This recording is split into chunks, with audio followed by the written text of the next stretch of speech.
The long-lost diary of a Hitler crony who helped exterminate millions of Jews during World War II has surfaced in an upstate New York home, promising new insights into dealings between top Nazi officials and specific information about the looting of Jewish-owned art, Reuters reported.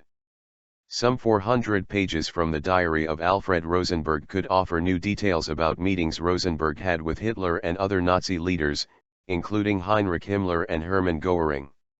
The pages also include details about the German occupation of the Soviet Union and chilling plans for the slaughter of Jews and other Eastern Europeans.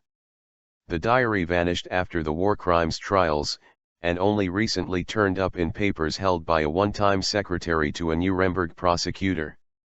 The documentation is of considerable importance for the study of the Nazi era, including the history of the Holocaust, according to the assessment prepared by the United States Holocaust Memorial Museum in Washington.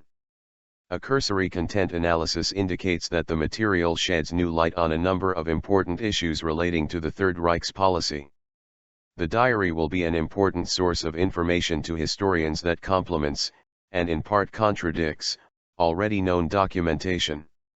Rosenberg, a Nazi Reich minister who was convicted at Nuremberg and hanged in 1946, hand-wrote his recollections from spring 1936 to winter 1944, according to the museum's analysis.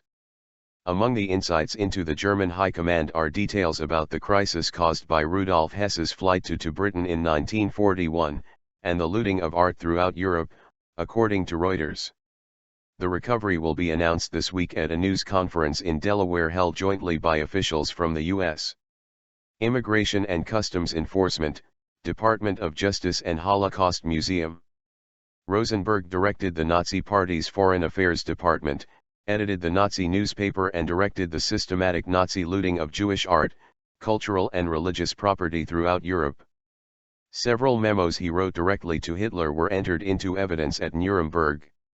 A Nuremberg prosecutor, Robert Kempner, was long suspected of smuggling the diary back to the U.S.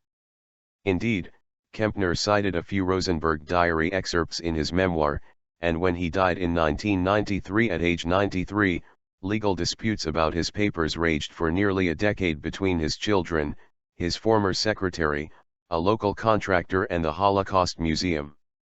The Holocaust Museum has gone on to recover more than 150,000 documents, papers held by Kempner's former secretary, who by 1999 had moved into the New York State home of an academic named Herbert Richardson. The Rosenberg diary, however, remained missing. Early this year, the Holocaust Museum and an agent from Homeland Security investigation tried to locate the missing diary pages. They tracked the diary to Richardson, who was living near Buffalo. Richardson declined to comment. A government official said more details will be announced at the news conference.